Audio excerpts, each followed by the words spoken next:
You ever meet a paladin who all he ever wanted was to kill demons with a fiery sword and defend poor peasants? I have. Every paladin I meet is like that. And you know what? That's really boring. So what I'm going to do is I'm going to show you how to make an interesting character on Nat 1 RPG. Alright, so the first thing you need to do is decide what class you want to play. In this instance, we're being a paladin. And paladins are holy warriors. They pledge oaths of fealty to the gods, and in return they receive divine powers to aid them in battle and inspire their allies. Right? The problem with most paladins is that they're all the same. Everyone I've ever met who's a paladin is like, I'm going to defend the meek and kill evil in a fiery storm of justice. And while that's great, it's really, really, really boring. Alright, so what we're going to do is we're going to take a person from scratch. We're going to build them up, and we're going to make them interesting, we're going to make them unique, and that way, whenever you go to play with everyone else, they're going to be like, oh wow, that's a really interesting character, you know? Like, oh. So the first thing you need to do to figure out who your character is to decide what they like. And a really good way to do that is to go off of what you like to do. And since you're watching this video, I'm assuming you like playing Dungeons & Dragons or you're interested in it. So we're going to say that this character, they like playing D&D, or you know, like some other like role-playing tabletop game, or just, I guess, board games in general, right? So we have a foundation now. He likes playing role-playing games. Maybe it's because he likes the social interaction. Maybe he likes being accepted for his interests. Maybe, like, this is a kid we're talking about, and when he goes to school or he hangs out with the other kids, they don't really get him. They don't really understand what he likes, because they're all into, you know, kicking the ball around, beating each other up, you know, playing with dolls or something. And this kid, he has this fantastic imagination, and he dreams of being a paladin because he's enamored with the fact that they are these holy warriors that, you know, protect kids just like him. And so when he plays these games, that's who his character is. So right away we get this idea that this kid is really meek. He's probably an introvert. He's not really confident or proud of what he likes to do. He's probably ashamed of it. He probably likes to keep it a secret because he doesn't want to get bullied. And so that sets up a character who has something they want to strive towards. They want to be someone who they're not. Next, we figure out what they dislike, because that's also another part of the foundation. Likes and dislikes is sort of the same thing, essentially. You have likes, dislikes, goals, and flaws. 3 different categories for a 3-dimensional character, right? So what does our kid dislike? He probably hates doing anything in a team setting, probably like playing baseball or playing soccer as a kid, because he's not into it. He's probably not good at it, and because of that, the other kids probably make fun of him. So he hates social interactions, probably. He's more of a bookish kind of kid because of his very expansive imagination. And you know what I'm picking up from this character is maybe his father's like a merchant, or maybe a soldier, or even maybe he's a beggar, you know. And this kid, he's in his family where it's all about reality. It's all about, you know, making money or doing your duty or just struggling to survive, and he's trying to escape that reality. So he probably dislikes his own family. And by playing these games, by going to these like weekly Dungeons and Dragons sessions, he essentially escapes who he is, who his family is, and becomes someone who he'd rather be. Next, we have goals, and goals are really, really important, because if a character doesn't have goals, they're not going anywhere. They're just stagnant, And that makes for really bland characters. They have to want something. They need to be someone, and they need to go somewhere. So this kid, we already have him set up so where he hates where he is, he hates who he is, he wants to be this righteous paladin.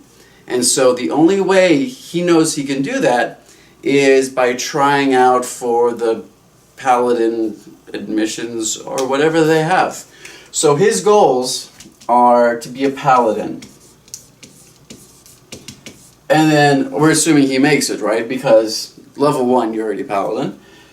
And then after that, his goals are to go around and help children like him, because now he's in this position of authority. He gives kids who are like him someone to look up to.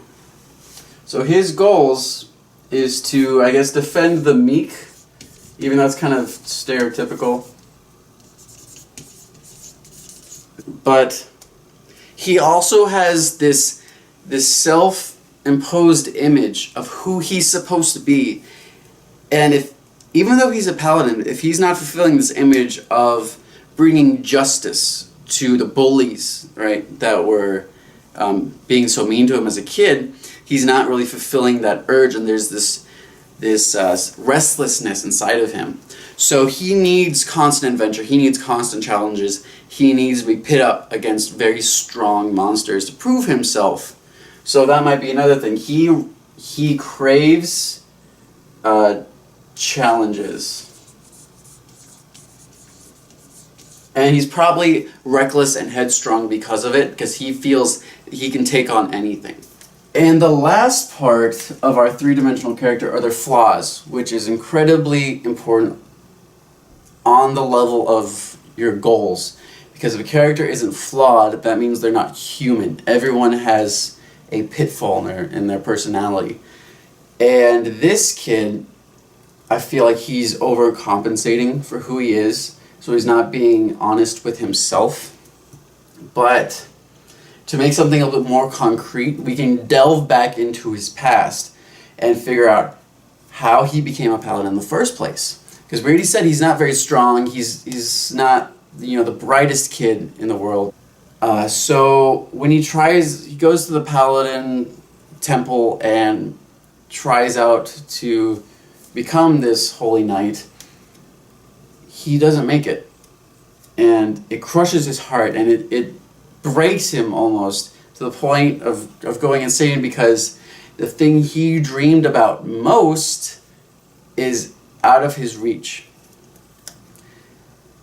So what does he do? He go in and sneak and forge his name on the acceptance list so he can become a paladin. Maybe he goes to one of the other kids who tried out and steals their holy symbol and proclaims himself to be a paladin, even though the temple never agreed to it. And by doing that, it leads to a really interesting idea. So if you talk to your DM about this and you tell him about his background and how he became a paladin, not only is he unique in that aspect, that he's not a paladin, he's just this regular guy who's trying to be one and presents himself as one, but there's also this backstory to him that can come back and bite him in the ass, essentially.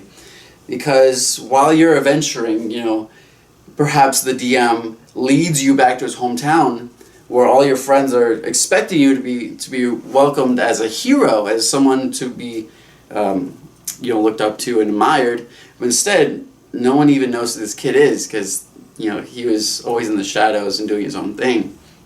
Or this paladin can receive a letter one day from the kid he stole the holy symbol from, blackmailing him, telling him, if you don't meet me here, if you don't give me this, I'm gonna tell everyone your dirty little secret, and your name's gonna be shamed. They're gonna strip away your armor. The gods are gonna hate you for what you did, and so it creates a lot of tension. And the DM can use this to create a really immersive game that comes to life because it's bringing everyone's backgrounds into the game, and that's what differentiates D&D from being just a board game to an adventure.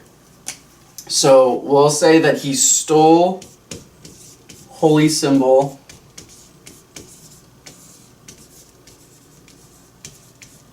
to become a paladin. Now let's go to the character sheet to figure everything else out.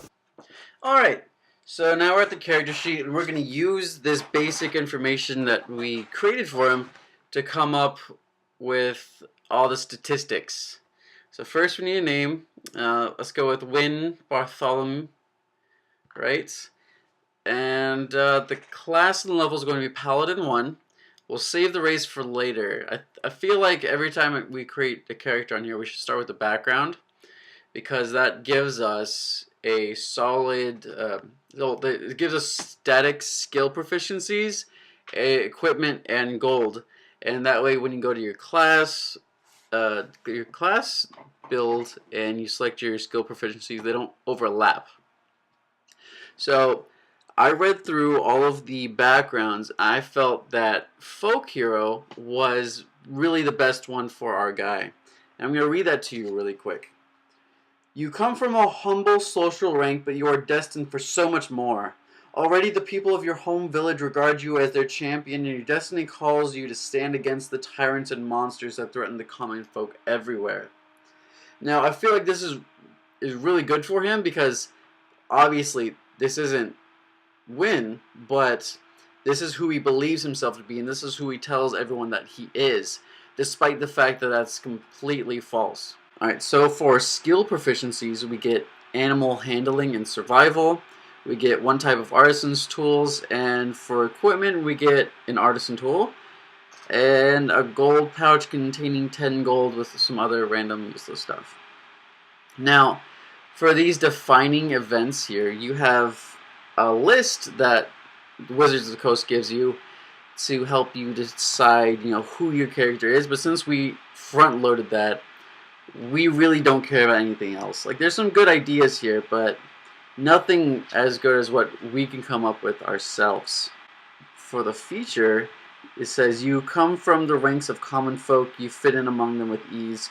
You can find a place to hide, rest, recuperate among other commoners unless you have shown yourself to be a danger to them. So that's pretty neat. They will shield you from the law or anyone else searching for you, though they will not risk your own lives. So now we go and we figure out what race we want to be. And I'm already going to disclude humans, even though I originally pictured Win as a human, because I feel like humans are pretty much the go-to race because of their variant feat ability.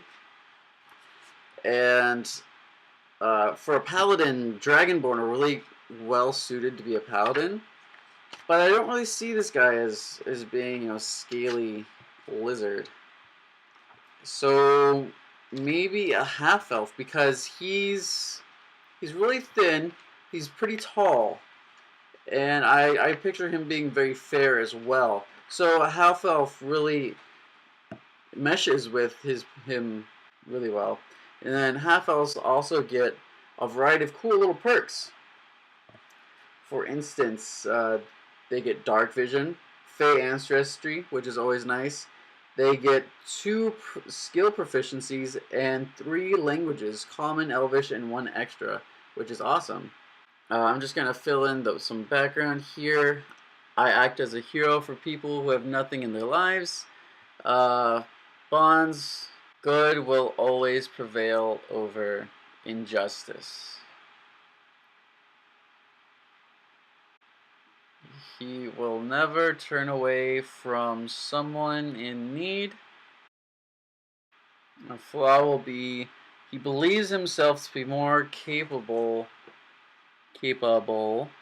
than he really is. Alright, so here we're just going to plug in the racial bonuses, dark vision, and fey ancestry.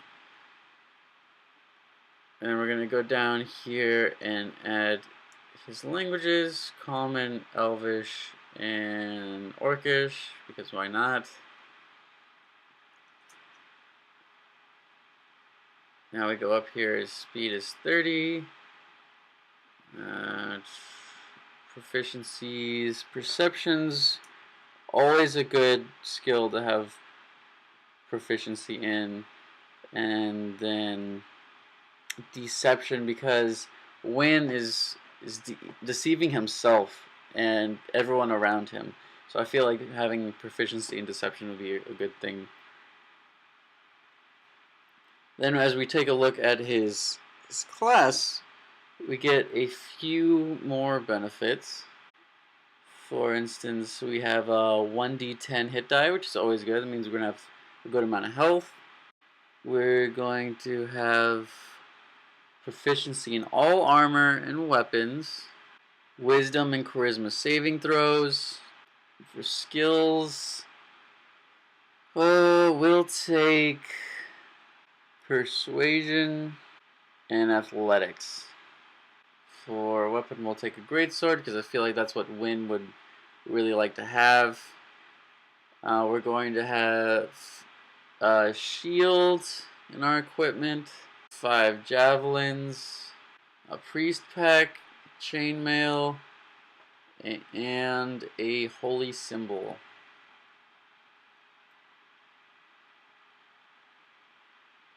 Then all that's left for us to do is to plug in these attributes. And for the attributes, I generally go off of what the character is, or what his personality is. So, because he's pretended to be different characters, he's really good at role-playing. So therefore, I imagine him to have really high charisma. So we'll give him a 14 with charisma, and the half-elf bonus bumps that up to a 16, which is really good. Intelligence and wisdom, I don't see him as having a great, like a lot of it, because he's still young, so he's not that wise, and since he did run, leave town at an early age, he didn't really complete his formal education. So, I mean, he's not stupid by any means, but he's definitely not well versed in different subjects like Arcana and history. But we'll give him a 15 for strength because he's been carrying around this great sword and this chainmail this whole time. So he's definitely bulked up. We'll give him a 13 for constitution, plus 1 equals 14, 12 dex, 10 intelligence, and 8 wisdom. And all we have to do now is fill in all these attribute modifiers in this list here, and our character is pretty much done. Well, initiative is plus 1, armor class is 16 for chainmail, plus 2 with the shield will be 18, although that means we can't use our greatsword. It's okay, we can always drop the shield and equip our greatsword if we're ever in a fight. And then you can come down here and you can enter his age. I'll say it will be 19. Height, 5'10". He's pretty tall, really skinny, so 110. Bright blue eyes, tan skin, and golden hair, I think. And then for the background panel, you can write everything that we already discussed earlier, and then show that to your DM, and he'll have a very good understanding of who your character is, and then all you have to do is play. I hope you enjoyed the character creation sheet. Don't forget to hit that subscribe button and like below, and stay tuned for